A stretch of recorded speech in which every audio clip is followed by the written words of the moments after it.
Hey everybody! Welcome to 30 Ways to 30 Days. I'm Alana Yvonne from Truly Great Life, and this is way number 4.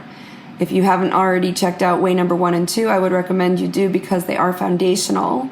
But let's just jump in. So way number 4 to happy days is using your character strength of social intelligence. So what is social intelligence? Social intelligence is like emotional intelligence. It's the ability to know your own emotions, your own motives, your own feelings, as well as the feelings and motives and emotions of other people. It's kind of like knowing why you feel and think and act the way you do and why others are thinking, feeling, and acting the way they do. And this touches on, social, emotional intelligence that you might be familiar with. It has to do with empathy. It has to do with reading the room. It has a lot to, do with basically being outside of yourself in addition to knowing yourself. So it's self-awareness, on steroids. How self-aware are you? How aware are you of your own feelings and emotions and motives? A lot of sometimes we don't want to go there. We're on automatic pilot, or we're reacting to something that is a habit, which I guess is the same as automatic pilot, or we're responding to a perceived threat, not like a physical necessarily threat. We're talking about like something that's perceived as like an emotional threat or a mental threat. It could be a threat really to ego, a threat to an understanding of a belief that you may have. And so, social intelligence is this character strength of self-awareness and other awareness, which allows us to be more empathetic when we have, when we're using it and when we're tapped into it. And so how do we do this? Well, first of all, why it's important, as is probably self-evident, is that without social intelligence, it's going to be hard to connect to people. Without social intelligence and self-awareness, it's going to be hard to really be connected to what we're experiencing and respond accordingly. We want to be response able. We want to be able to choose our responses to things that life throws at us. And if we have blocks or walls to what we are feeling, right, because we are feeling things separately maybe from how we're thinking or processing them, right? The feelings, you can't necessarily control. What you do about those feelings is something else. But in order to make informed choices about a response or reaction is to be aware of what it is you're experiencing. And the same is true with others.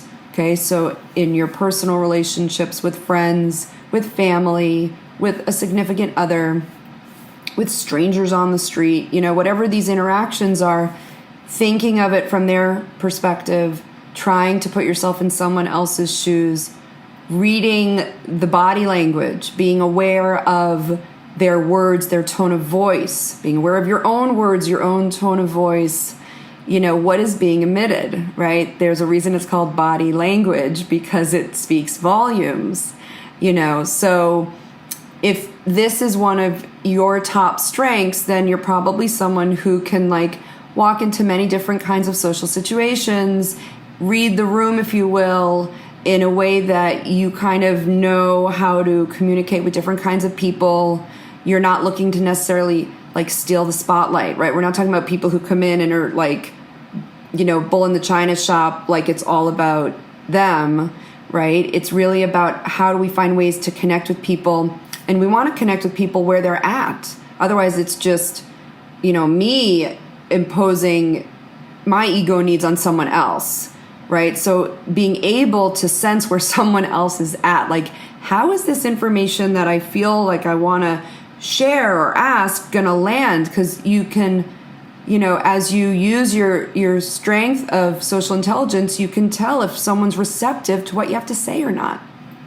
And there's a lot of wisdom and a lot of different religions and philosophies that guide towards these human relations, right? And these interpersonal relations. And there's a line out there about do not speak words that won't be received, right? It's just, not to confuse your own need to say something with maybe the person on the receiving end ability to receive it. So social intelligence is being self-aware on that emotional level, that feelings level, that motives level, and also sensitive to and aware of others, okay? We don't want to be in a situation where we totally negate our own experiences and feelings for the sake of being there for other people only, right? It's a balance. It's not about I have to be there, for my friends and my family and my work, and what I feel doesn't matter. It's about others, okay? It's also not about me, and how do I get my needs met? Screw everyone else. That's secondary, okay? There is a win-win here that social intelligence, the strength of social intelligence enables for people in relationships, whether that's like a very small relationship interaction, right? Or like a more long-term relationship, friendship, etc. Okay? So having the ability to, again, know what you're going through and know what someone else is going through, and having that empathy, okay, where you don't need to fix anything. It's not about you coming in and saving the day. It's about holding space for another person. It's about holding space for yourself. Okay? So when you're experiencing, let's say, positive emotions and you're on a high and everything's good and it's good for another person, like they're in a good space, like that's like a more high vibe, like getting along, and it's easy to kind of read when someone is there. If someone is like in a really good place and someone else is not in a good place, how much social intelligence can you bring to that situation, right? I would throw out there that, for someone who is feeling like sadness or anger or hurt, it might be harder for them to be able at the same time to be fully present for someone who, is like, whoa, I just had, this amazing experience and blah, blah, blah. And they're not, necessarily there. So being aware of what you're feeling and honoring that can also enable you to kind of see it and give it space and make space for other people, obviously in a way that works for you. So here's the question. What if, I'm just clueless? Like, I've been told I don't really connect well with people. I've been told I don't really, I don't have very deep relationships. Like, what can I do, right? What can we do when we're not feeling that strength of social intelligence, okay? Not everybody has it, and that's okay. Or I should say, we all have this strength, but not everyone is using it or is aware that they even have it, okay? So as I mentioned in an earlier recording, we all have these character strengths, every single one of us, in every single culture, everywhere, okay? That is what the field, the researchers in positive psychology has found and has created over the last 25 years plus evidence-based approaches and research, towards kind of quantifying it and putting a little bit of, science behind these ideas that have been known to humankind for thousands of years. Okay. But the point is, what can I do now? Okay. So one thing is, if we know it's about being aware of ourselves and also being aware of others, so start with, where are you at? Okay. And if you're having, a great day and it's like an expansive kind of self of, more positive emotions and engagement and in the world and out there, then it's maybe easier to kind of dip from your bucket and share that with someone else. So easier to smile at someone, easier to ask a question and to think of the other person as opposed to you. If you just want to go out there and share everything about what's going on with you, but you don't ask a question in return, how curious are you about other people? How do you view other people? Whether that's personally, professionally, etc. Do you view them as means to your end? Do you view them, as someone once told me years ago in college, that he literally looks at other people as supporting actors in his movie? I was like, okay, that's an interesting approach. And, so my question would be, if you have an approach where it's about you and how does everyone fit into your needs, how is that working for you? If it's working, okay. But research shows, and again, we're coming at this from a more, field of positive psychology approach, that it's when you're able to be there for another person, have like a deeper connection with another person, express empathy, curiosity, interest in another person, that leads to more, connected relationships. Okay? Everybody wants to be seen. Everybody wants to be seen on some level. Okay, most people. I won't say like everyone 100%, but most people want to be seen. Not necessarily like on a public stage, but by the people in their lives. They want to be appreciated. They want to be treated nicely, So wherever you are at, or the people in your lives are at, like, you absolutely have the ability to connect with someone on some level. So a basic thing, like I said, would be, can you share a smile? Okay, if a smile is out of the question for whatever reason, can you make eye contact? If eye contact is not, a possibility, can you like physically turn to someone when they're talking to you, even just like with your head? I'm thinking of one time, I was at like a networking event. Again, this is years ago. And it was literally, and maybe this is just true of a lot of networking, business networking events, but it was like, meeting someone, we're talking, and I can, like, the eyes, the body, it's like, oh, I don't know what I can get out of talking from you, or like, you're doing things that are not relevant to what I'm looking for. Like, that may be true anyways when you're in a networking situation where you're trying to see like what are connections and where it might be, a useful interaction or a useful connection. But social intelligence, manners, common decency would kind of indicate like, give someone your attention and then move on. So when you give someone your attention, it's a respect thing. It's a like just a kind thing to do, representing or reflecting that you see that you are like in front of another human being. And that's a level of social intelligence. When it's obvious that someone is, interacting with someone purely for a gain, that's, I wouldn't call that social intelligence, right? So we want to be aware. And if you go in somewhere knowing that that's your motives, you can challenge yourself and say, all right, let's see how it works when I am asking questions about the other person. It's like the old joke, like, enough about me. What do you think of me? No, like, ask about the other person. Okay? Ask a question, body language to the person, eye contact, smile, get to know who they are. People are so wonderfully complex, so wonderfully multifaceted. You cannot judge a book by its cover. And if you do, you are missing out on like so much incredible humanness. So, do yourself a favor. And I would just say, how can you be more open to another person?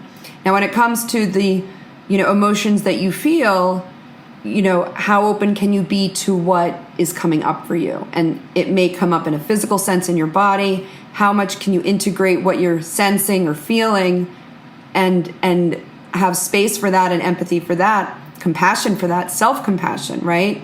So it's that self-compassion that also has to do with social intelligence in addition to compassion for others. Okay, so I want to make sure, I have a couple notes here. I want to make sure I bring up one thing. Okay, so this is just a few more ways, okay, that you can work and like beef up your own strength of social intelligence. You got to name it to claim it, right? So when you're feeling something, or if that's like too much, if you're not ready for that, or it just feels like that would be too hard, you can watch a movie or watch a video and just kind of try naming the emotions or the feelings that are being reflected in that show by the characters in that show or whatever it is that you're watching, okay? So, that can be a practice of naming these emotions. It reminds me of like, if you go online, you'll find like there are different magnets or worksheets of like all the different kinds of emotions, because when we feel something but we don't have the words for it, it can get complicated. So that would be one. The other thing is like really paying attention when you're listening to someone. Even if you're roped into a conversation you would rather walk away from, okay? Just if you were able to give like attention, you're not looking at your phone. That's a big one. Like, let's put the phone away, okay? Eye contact to the best of your ability. And then, none of us are mind readers. We're not in each other's heads, thank God. So what can we do to let another person know we're there with them is these like small little responses that indicate we're tracking with you, right? Like we're there with you. So, those little, right, I see, yes, repeating back to them in your own words, maybe depending on the context of the conversation of what it is that you heard, or I'm hearing this, am I reading, am I getting that right? Is that what you mean? Or help me understand, I don't really understand what you're saying at all. Having that kind of back and forth respects the other person, helps the other person feel seen and heard and acknowledged.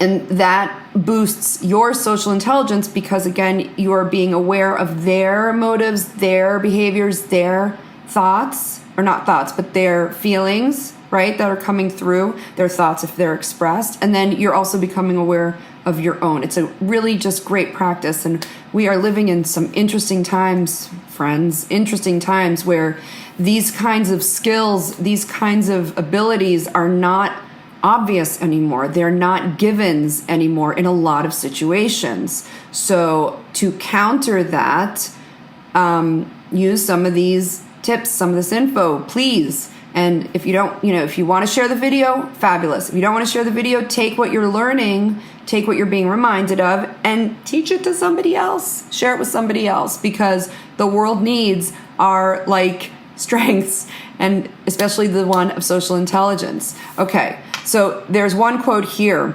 from Daniel Goleman, right? The author of Emotional Intelligence, Social Intelligence. He's a very big researcher, has had books out for decades. I love this though. If your emotional abilities aren't in hand, if you don't have self-awareness, if you aren't able to manage your distressing emotions, if you can't have empathy and effective relationships, then no matter how smart you are not going to get very far. Strong words, right? But they're really good. So another thing, if you're like, oh man, this like self-awareness, other awareness, social intelligence, if you're feeling like this is not one that comes more naturally for you or one that you're not using, when you notice, start to be curious about seeing other people in action, okay?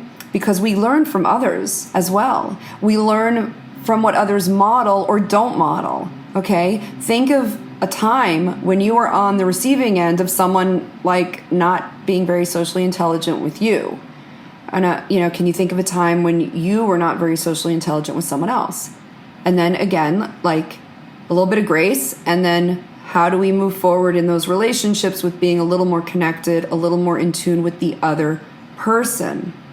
Because even if what you ultimately want is someone to be giving you the time of day, one way to increase the likelihood of getting that is by giving someone else the time of day, right? We have to give to get. And it's this beautiful interactive cycle of like working together and caring for each other that leads to the positive emotions and the increased, healthy relationships that many of us are looking for, which makes us happier. Yay. Okay. And then one more thing I wanted to share is, here we go. Okay. So one of the biggest pitfalls, again, this is a Goleman quote. One of the biggest pitfalls in social intelligence is a lack of empathy. Okay. And Martin Buber, who is a Jewish philosopher, also like coined the term the I-it connection. And this is where one person treats another person as an object instead of a human being. So this could be like a whole video in itself, this idea of the I-it connection. So on a scale of 1 to 10, first of all, how socially intelligent do you feel you are? How much do you use the strength of social intelligence in your own life on a scale of 1 to 10, where 10 would be like, that's definitely one of my top strengths, and 1 is like, maybe I'm not using that so much, and this is something for me to think about and maybe, explore more of how I can use it more often. And then the other thing is how much does this resonate with you as something to maybe look into? Do you see other people as it's, in the sense of, things that are people that are meeting certain needs that you have? So it's kind of like that one-way thing. Like, how much are you related to what I'm trying to do? And do I use you as a tool in that way? Or do I connect with you because it might get me somewhere else? These are really important things, I think, to consider. I mean, we see a lot of this just in our culture, in the news, in the day-to-day, maybe on a more personal level.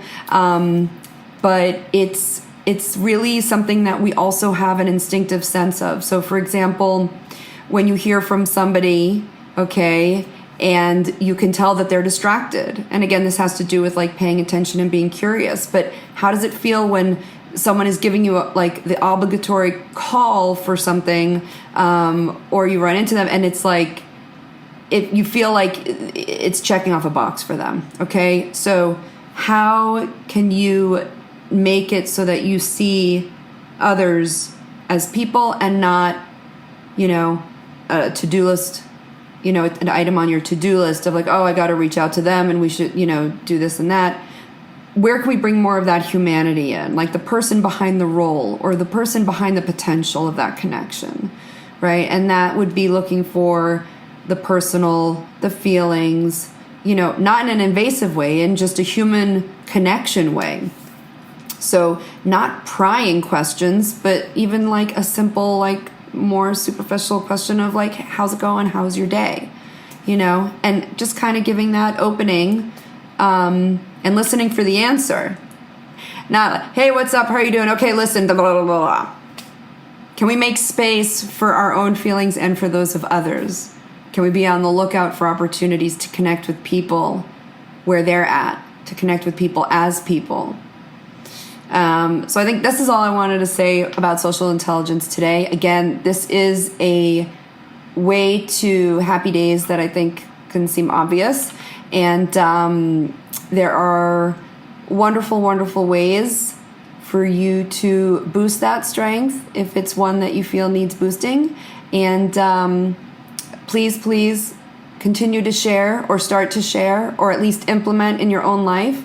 And baby steps is, a fabulous way to go. Just try one of the things that I've mentioned here. Try implementing maybe just one idea.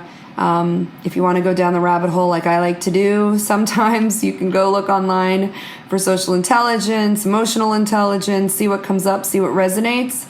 But I hope that you have a wonderful rest of the day. And I'll see you next time for way number 5. Thanks.